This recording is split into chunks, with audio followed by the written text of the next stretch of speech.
Happy Brain, Happy Life, your brain health show. And my name is Dr. Myrelis. I'm so happy you're here on another episode where my goal is to teach you brain health and neuroscience in the simplest of ways so you're able to understand how you think, feel, and act. And we're able to transform that, right, as we create an empowered life. So today's show, it's all about how does the brain work within productivity? What's the brain's role in our own productivity and creativity? And so we have been talking, if you've seen some of the previous episodes, we have talked about our brain anatomy, some of its physiology, so how it works, how our brain actually responds to automatic mechanisms, how our brain is the main control center for the way we think, for the way we act, for everything that we feel, and how our environment is really part of creating those memories, those thoughts, and play a significant role, right? Actually, it plays the main role in our life. And so I don't like saying we have, but we really should be paying attention to our brain health the same way that we pay attention to looking good, to caring for ourselves. Nowadays, everybody is into, the wellness industry. It's a close to $3 trillion industry. So everybody's about feeling good and looking good. But how about understanding your brain and feeling better? And that way you are performing better. So if you are looking to improve relationships, look into brain health first. If you are looking into improving your results and your business and multiplying your income, look into brain health. Everything we could compare to, we certainly could look as to how is our brain working for us and how I can become more productive if I understand how it works and if I make it work at its best potential. Does that make sense? It makes sense to me because it really has been the way I have been able to shift my thinking, shift the way I do things, is because I have gone in this mission of understanding brain health, getting rid of, mental sickness, mental illness, and we are saying yes to brain health. And there is so many things that we can do to improve it. And so if we want to become more productive people, if we want to become, and if you are watching this show, it's because you are looking for ways to improve yourself, right? So to become more productive is looking for ways of having our cognitive abilities and processes be more effective, right? So we should have better attention, better focus, better memory, better decision making, and understanding how these processes work. It's how us as individuals are able to take, the optimization steps and make our brain work for us to improve that productivity. Now, we can certainly have a very long and extensive neuroanatomy class on how these processes are. But my goal is for you to understand the basis of it so you're able to, on a daily basis, take action and move forward and feel more productive. That is my goal. So one of the main topics that I want to talk to you about today is how our productivity is actually, how does the brain understand how stress impacts our productivity? Because the brain is an incredible mechanism, but is very susceptible and vulnerable to being negatively impacted. What does that mean? There are so many things that we can do to make it not work right for us. And one of the main things that us in the business entrepreneurial world, or those of us who want more out of life, right, and are constantly looking for better and new ways to improve ourselves and others and the, in our business around us, is that we typically live at an extremely high level of stress. Now, let me get this right for you. Stress is not bad. Stress is actually a response to our environment. And so stress can be good in the sense, and we call it that eustress. And there is distress. So eustress is that term of stress that excites us because we are getting ready for something new. Or for example, if you're a coach or a speaker and you're kind of getting ready to be on stage, and you have practiced a lot, but you don't want to miss your words, and you want to make sure that you make the best impression on a group. Or you're networking and this is the first time you're meeting all this good investors and very important investors, and you want to make sure that you make the best impression. Or you're an athlete and you want to do your best within this race or whatever competition you are against. That is actually positive stress. It's the stress that comes from increasing our dopamine levels, increasing that excitement, increasing that natural worry, but in the sense that I want to put in my best, right?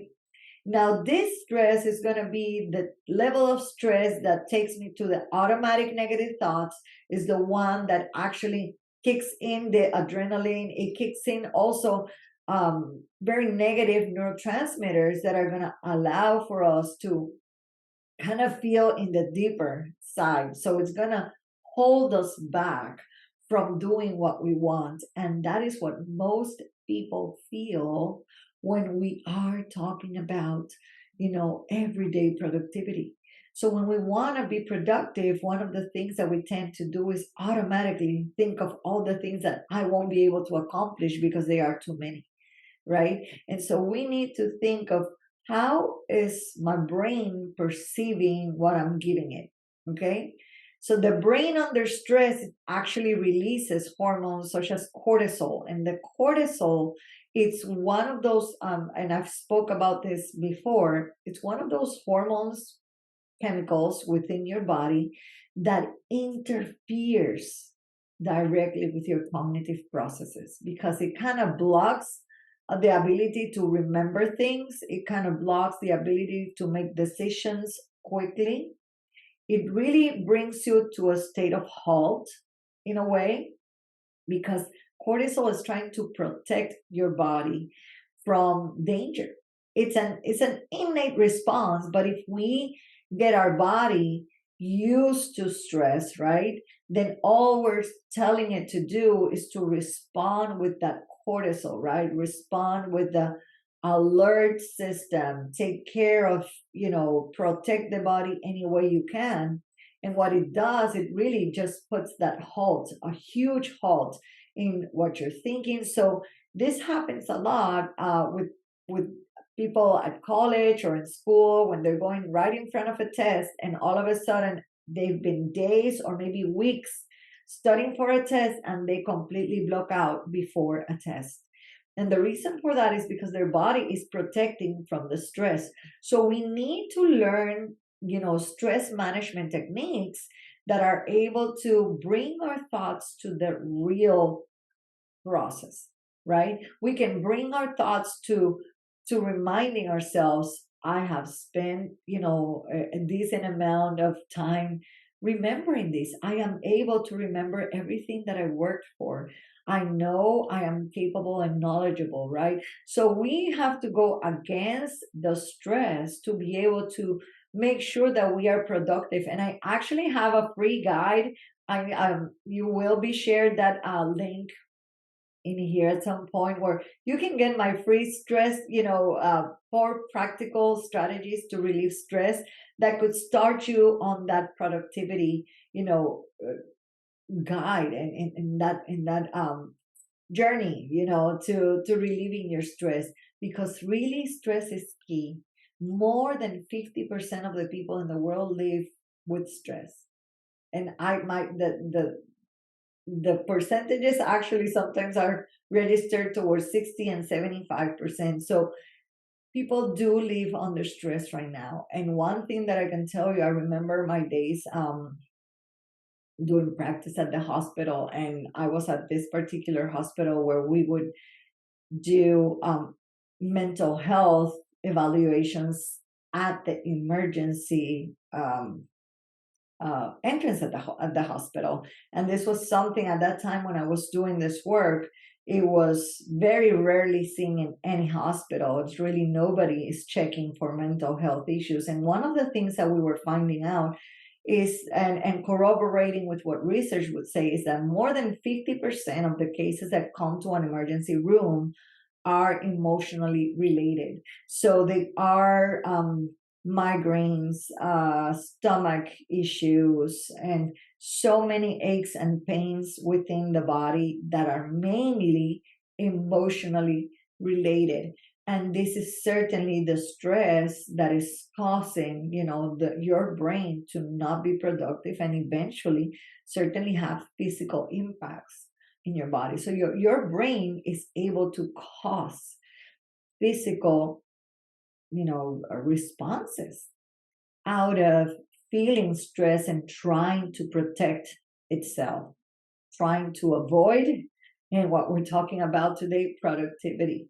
And so imagine if you're sick, now you're not able to produce, now you're certainly not in the mood or the feeling of wanting to create new thoughts and creating new experiences. So believe me when I say your brain is the key to your productivity, and lowering your stress is going to be key to increasing your productivity.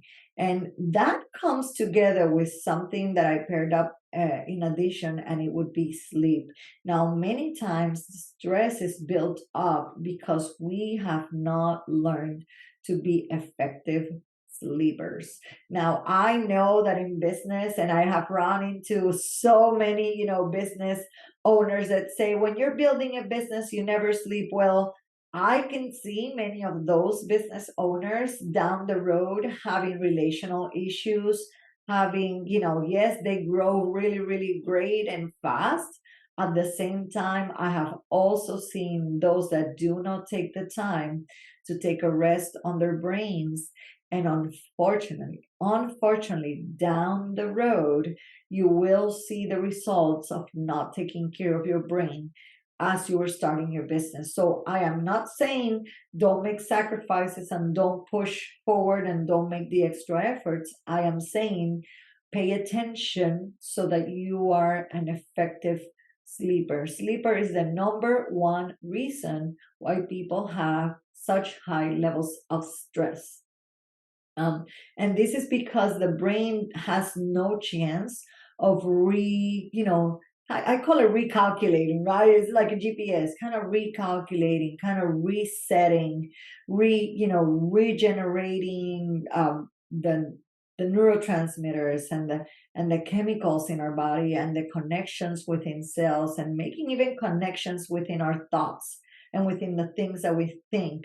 I come from a country, right, where we talk a lot in metaphors and phrases. And I remember, whenever you are in doubt of something, there was one thing that we would always say, and in English we say sleep on it, right? Why don't you sleep on it? And so many times in sales, we say, don't let people sleep on it. Why? Because we know if people think about it too much, they will probably take other decisions. So we have to measure that particular point, but it is a reality. If our brain takes a break of thinking about it for a minute, if it takes a break of recalculating and resetting itself, I would assure you there would be really less relational issues. There will be way more people making decisions, as to a better thought decisions in many cases. Now, don't oversleep on it. That's overthinking it. But do take time to rest your brain, and sleep is really an essential piece to productivity. So during that sleep, during rest, the brain is able to consolidate memories. The brain is able to process emotions. The brain is able to prepare for what the next day is going to look like. So my suggestion is that you practice what we call sleep hygiene, right? In neuroscience and neuropsychology, we call it sleep hygiene, which is particular patterns of how we go to sleep and how we effectively bring our bodies to rest. Now, I'll probably do another episode only on sleep hygiene, but do understand that as humans, right, and particularly adults, we do need 7 to 8 hours of sleep. There are many other trends that say that we don't. And what I would say is, if you are not able to do 7 to 8 in a row, right? We really don't need them all in a row. What we do need is that amount of hours within a day. Because if you were to think about it, really, 8 hours of the day is one third of your whole day. And that's a lot to spend sleeping, right? At the same time, your body does need to regenerate. So you need to be effective in thinking. And I have people that maybe do 4 to 6 hours, but they are really effective sleepers, right? They don't have interruptions. They really have a pattern. They have created a particular set of structures and ways that do help them get as much sleep as possible, because our sleep cycles are, we have 4 different stages of sleep. And so, for us to spend enough time in the really resting stages of that sleep, it's important to spend enough hours within sleep. So, find ways of kind of resting yourself, right? Kind of disconnecting from cell phones or from technology, disconnecting yourself from the daily living. We, as you know, if you are a parent like I am, we certainly have our kids up to, I don't know what time of the day and night. Us moms or dads that have that daily role, we are sometimes overcome, right, by every role that we have on us. And if you are a business owner or an entrepreneur, and you add all these different roles, the house, the kids, the business, everything else, the family, right? I come from a country where our family is key, taking care of our elder or taking care of family members that might be in need. We are very united, so we're constantly helping each other. There is a lot that can go on in terms of roles, and so be aware, because the more aware you are, the more you will be able to take sometimes to create that opportunity for quality, and improving the quality of your sleep. Another of the largest issues in this country is sleep problems. So this is an area where certainly we need to deepen, go a little deeper, and I promise to go a little deeper on another later episode. Now, another one of these areas that impact productivity is going to be our nutrition. What are you eating? What we give, the fuel that we give our brain, is what really helps it think. Now, I don't know how if you've ever seen this TV commercial where, there's everybody being really grumpy, all of a sudden. And I'm not going to give the TV announcement, but I'm going to say they come up with this particular chocolate that has nuts in it, right? And they go, they take a bite, and all of a sudden everybody's happy and mood is gone, right? Well, our bodies, mood, and attention and focus changes with what we give it. Now, I am not telling you to go buy the candy, right, to make your your brain feel better, but I can tell you that what we're eating is going to make a difference in the ability of your brain to pay attention, to focus, to have better memory. So things like, eating a healthy diet that includes nutrients such as, omega-3 fatty acids, antioxidants, and B vitamins. Those are 3 key help components that help support our brain function, and it will improve productivity. So omega-3s, I love fish, so certainly salmon is one of those things that I really like. But also the nuts. I love eating nuts, especially walnuts. So, and have you ever seen a walnut? It actually looks like a brain. I love it. So the inside, right? So, think of what things you can incorporate. Now, let me tell you something. A lot of people will talk about stop eating this. Yes, of course, processed sugars, processed foods are not the best for us. I agree with that. I 100% support it. The more fruits and vegetables that we're adding into our diet, in addition to good protein, right, and good fatty acids is certainly essential for your brain. But let me tell you something. If you are in a position where you don't know where to start, um, be my guest and start by adding something that you actually could eat, something that you do add. In my program, Brain Smart, this is one of the things that we send you to your doctor and do a set of labs that will let us know how your chemistries are doing, so we can support you together with your primary doctor in terms of balancing those out. But the second thing that we add to that is we give you a whole list of brain health foods that you are able to incorporate. So I love people starting to add the good things, because the one thing I have seen with my clients is that as you incorporate the good, then you stop using what's not adequate, right? And so I rather you incorporate, and these are some of the things. For me, I have to say, very honest, I wasn't a big nut eater, but I love nuts, and so I have seen myself incorporating it more and more. So I do protein and nuts, and I kind of like, instead of munching on chips, right, now I have substitute that with things that are easy for me to grab.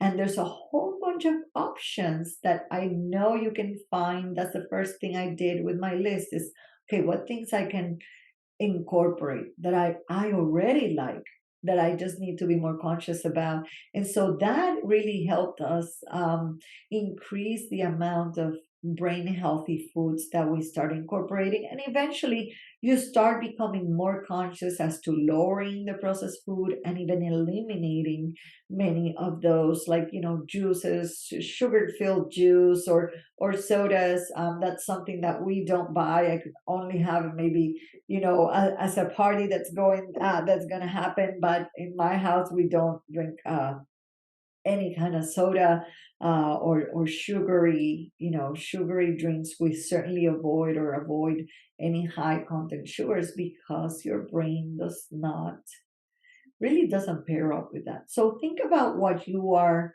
what nutrition you're providing your brain with. And last but not least for today, think of things that you can do that are small, but yet you can start with, right? So there are certain strategies for improving your productivity, and some of them are things like mindfulness meditation.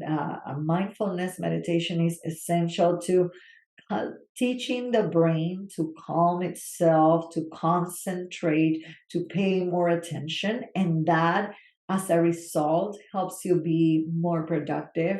Some cognitive training exercises, there are plenty of them around, and I certainly will be sharing some of those. And also physical exercise. Now, physical exercise is key, and I call it the best medicine for any kind of mental illness, because it certainly improves. I'm not discarding any true real medication that you might be receiving or any treatment that your doctor is giving you, but I can assure you that the increase of physical exercise, right, physical activity and purposeful activity, brings way more oxygenation, circulation to the brain, and as a result, it makes you more focused, well more concentrated, your memory improves, and your overall performance improves. So there are many ways to improve our productivity, and there is so much that we can do to be more effective in any area of life.